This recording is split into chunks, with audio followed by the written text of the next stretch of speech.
Good day everyone, I am Lady Jean Casus Lamanya and my topic is all about hypothesis testing. So first, hypothesis are tests for population mean. Hypothesis testing is a statistical method used to make inferences or draw conclusion about a population based on sample data. Researchers create two opposing hypotheses. But first, ang hypothesis testing is statistical method siya na gamiton siya to make inferences or makadraw siya o conclusion about sa population based sa sample data. Okay, ang researchers nag-create siya of two opposing hypothesis, which is the null hypothesis or HO. Yung sign is HO. Represent the default or no effect statement claiming that there is no significant difference or effect. So, to be simple, ang the null hypothesis is wala siya effect or wala siya pagbabago sa isa ka statement. While ang the alternative hypothesis or HI is represents the claim or research statement that there is a significant effect or differences. So, ang kiniya is na siya pagkabaguhan o na po siya effect ang iyang statement. Hypothesis testing helps researchers determine whether any observed effects in the sample data is statistically significant or if it could have happened by random chances occurring. Ang hypothesis testing is makatabang siya sa mga researchers para ma-determine whether any mag-observe o mga effect in sa sample data it is statistically significant or if could happen lang siya by random chances. The next topic is understanding population mean. The population mean is the average of all values in all population and is denoted by the Greek letter U, which is mo siya U nga pagkasulat but na ay magtaas diri agamay or mu. For example, if you wanted to know the average height of all students in school, you would need the population mean. However, because collecting data from the entire population is often impractical. Okay, ang population mean is mo siya ang average sa all values sa population and is denoted siya by Greek letter na ingani mu. Ngani ang sign niya mura siya U, mapintaas ang iyang didapit. So for example, if gusto kang hibalan ang isa ka average height sa tanang estudyante sa eskwelahan is you would need the population mean. So need mo gamitan ang population mean. However, kay ang collecting data sa entire nga population is often siya nga impractical. So ang researcher usually work with the sample mean and use hypothesis testing.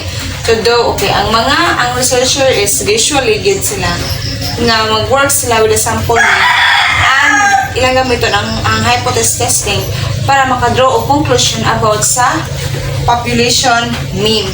So this test, ang kaninga test is makatabang siya to help pag-decide if ang sample mean is close siya enough sa population mean or if there is a significant differences. So, ang last ay to elaborate ni siya to the second report. Thank you. Good morning everyone. Next is steps in testing the population mean. Formulate the hypothesis, define your null hypothesis or HO and alternative hypothesis or H1. For example, null hypothesis or population is equals to 10. The population mean is equal to a specific value or M0. And the alternative hypothesis is the population mean is not equal to that value. Select the significance level. First, choose the threshold probability.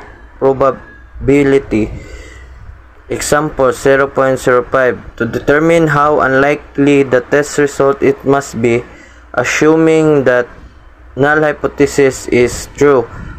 Before rejecting the null hypothesis, a significance level of 0.05 means you accept a 5% chance of wrongly rejecting of null hypothesis. The next is choose a test statistics. Decide between a z-test or t-test based on your sample. So, z-test used when the sample size is large. Usually, n is greater than 30 and the population standard deviation is known.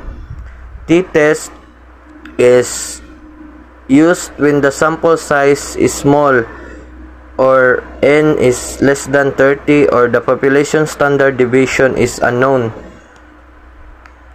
To calculate the test statistics and p-value, use sample data to compute a test statistics z or t-test and compare it to a standard distribution to get the p-value. And the p-value tells you probability of observing your data assuming the null hypothesis is true. To make a decision, compare the p-value to your chosen significance level. If p-value is greater than a, reject the null hypothesis or H1, suggesting there is a significant effect. If p-value is less than a, do not reject the null hypothesis, suggesting there is no significant effect. Thank you. Hello, good morning everyone, especially to you sir. This is Miguel Joseph Pizarro.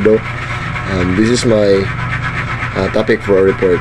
Topic is the examples of and applications. Testing the population mean is widely used in various fields, which is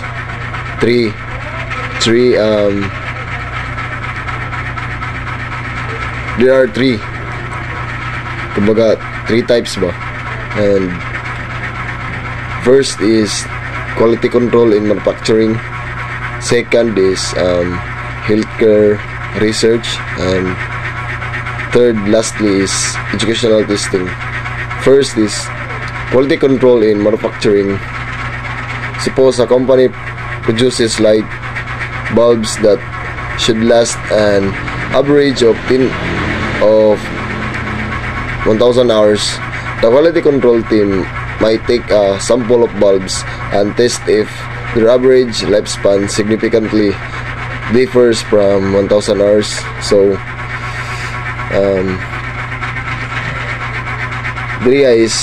quality control is nag-produce sila og mga light bulbs nga mag long last within 1,000 hours. So ginatest pa nila ba o mo abot ba og 1,000 hours gyud, no? Second is healthcare research. A researcher might test whether a new drug changes blood pressure levels, comparing the sample mean blood pressure after treatment to the general population mean. And third one is educational testing. An educational department might test if the mean test score of new teaching method differs from the mean score of traditional methods using a sample of students. And thank you guys. That's all my report. God bless you all, and Merry Christmas and Happy New Year. Everyone, I am Just Dave Lord, the next reporter, and my topic is all about types of errors in hypothesis testing. When conducting hypothesis test, there are two possible errors. First is type 1 error and the second is type 2 error. So first is type 1 error. This occurs when the null hypothesis is rejected when it's actually true. This is also known as a false positive. The probability making a type 1 error is equal to significance level A. For example, if 0.05, there's a 5% chance to incorrectly rejecting in the null hypothesis. So, ma-occur yan kapag yung null hypothesis or yung initial claim mo, alam mo na tama pero nireject mo. So, ibig sabihin, meron kang na-commit na error na alam mo na tama yung null hypothesis, ni-reject mo, may mali ka doon. So, doon pumasok si type 1 error. Again, type 1 error is if you reject the null hypothesis, in fact, it is true. So, next. Type 2 error. This occurs when the null hypothesis is not rejected when it is actually false. This is known as a false negative. The probability of making type 2 error is denoted by B. Knowing the type 1 error, A is alpha and B is can sometimes increase the probability of type 2 error. So, researchers must balance this risk.